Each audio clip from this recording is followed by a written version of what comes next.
Welcome to the 2016 Flag Football Annual Banquet. I'm your video co-host Christopher Swank, and sitting in with me this year is the dreamy Tim Walsh.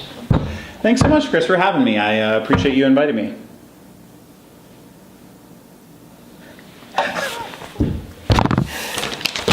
Let's get started. Well, this one was one for the record books.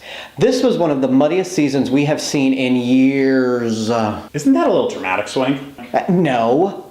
I mean, I ruined like 14 outfits. I was up to my eyeballs in mud almost every single week. My super cool woman socks that my captain gave me this year were trashed in week 1. But there were 2 players that couldn't get enough of it. These little piggies were in hog heaven. This year, our amazing board outdid themselves yet again and provided each team with a pair of league shorts. Thank you, Puma. However, one team decided the shorts weren't revealing enough and wanted to show more camel toe. And no, we're not talking about your camel toes, Kathy. I've got some sad news, Tim. You don't say, Swank. Yeah, I do. It seems that one of our team colors may be retired next year. And although this color is always picked last and nobody ever really wants it, the only thing we can hope for is that this color takes its captain with it. Bye, Lally.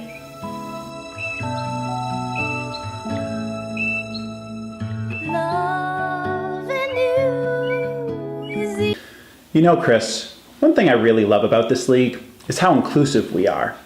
And this year, we really outdid ourselves.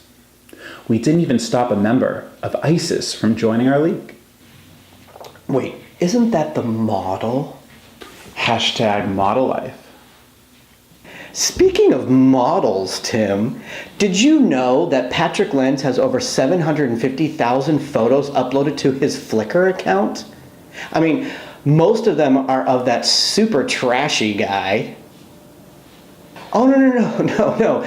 I meant the trash guy. Every year we have an influx of new young players.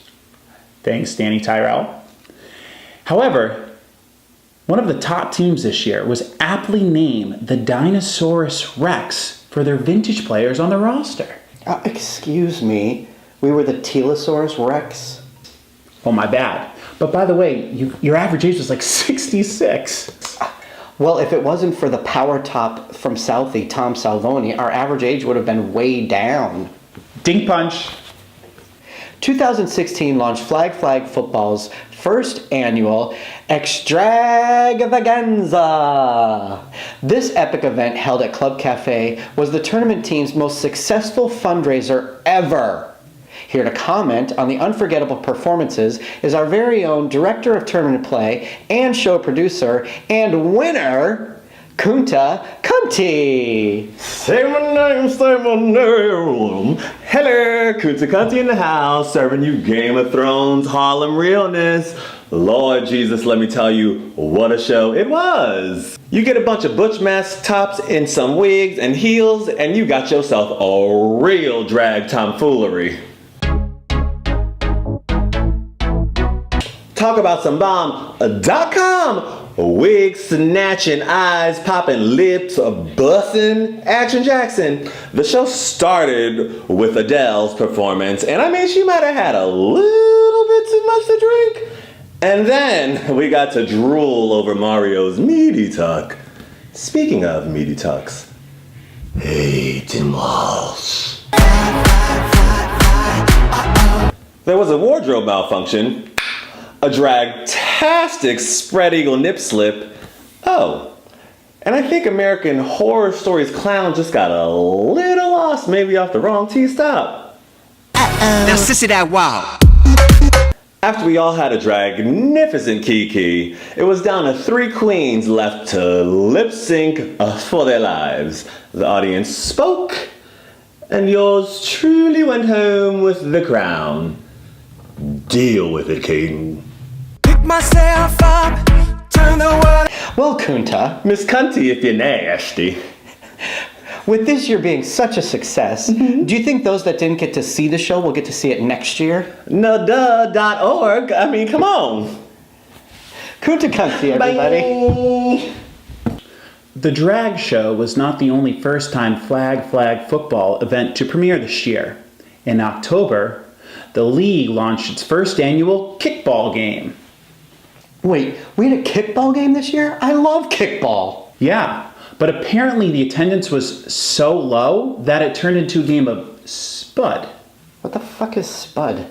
I don't know, but it sounds pretty cool. Thank you, Mark Lewis, for organizing on a Sunday morning at 8 a.m. That game does sound super cool, Tim. Almost as cool as the highly anticipated, thematically appropriate, intentionally scheduled annual matchup of Black versus Orange on Halloween weekend. Wait. That didn't happen. Assholes! Wonder where they all went. I don't know. I was in P-Town. Well, that matchup may not have happened, but many other competitive games throughout the season did. And just in case if you missed it, our very own director of play, Mike Steff, was able to recap each week with his player spotlights and weekly recaps. When asked how he picks who to feature, he declined to comment. That sounds fishy. Yeah, and because he refused to comment, we brought in his own editor-in-chief, assistant commissioner of the league, Danny Tyrell. Hey Timmy, thanks for having me. Hey, thanks for being here. Happy to be here. I do have one question. Sure. How does Mike Steff choose who to feature each week? Well, happy to answer that. So if Mike Steff were here, he would tell you he reaches out to the captains, the referees, tries to get details, blah, blah, blah, balance the coverage. Reality is, all that kid does is find every excuse he can to make fun of that plum guzzling Franny. Oh, really? That's how? Yeah, I mean, that, and he'll take every chance he can get to remind you that his functioning Aquaholics are not in last place. Wait, isn't that the only team you should beat? Yeah, it is. And that somehow conveniently missed the weekly recap. And one last question before you go. Sure. How does he pick who to feature in the player spotlight?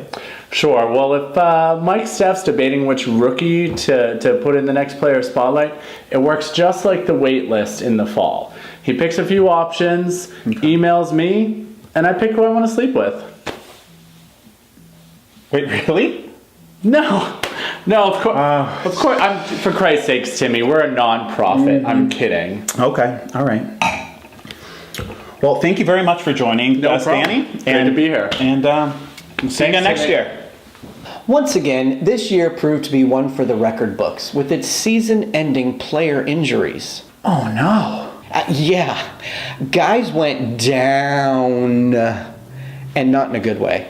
I mean, I saw arm slings, Casts, knee braces, crutches. a super fabulous faceplate, and poor Tarzan, he almost lost like both of his legs. Oh, no, that's awful. Yeah, some dirtbag from the Royal Blue team tried to take him out. Wait a minute, Tim Walsh.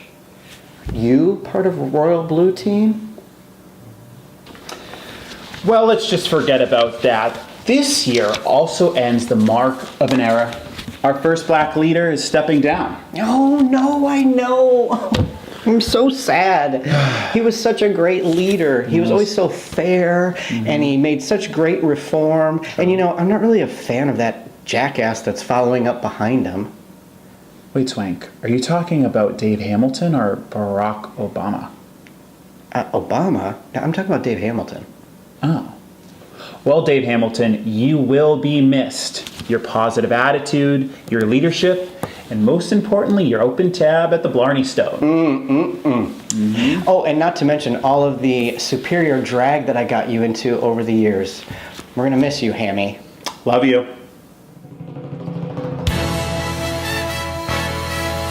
Ladies and gentlemen, the Crystal Room is proud to present the club debut of America's new recording stars, The Dreams! Well, as always, Flag, it's been real. Thanks for all the football, the memories, the laughs, and without you guys, there is no movie. I'm Christopher Swank, And I'm Tim Walsh. and we'll see you all again here next year for our 20th season of Flag Football. Cheers! Cheers.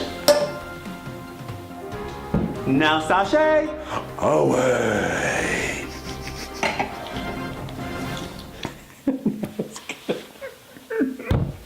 I get choked on my wine on that.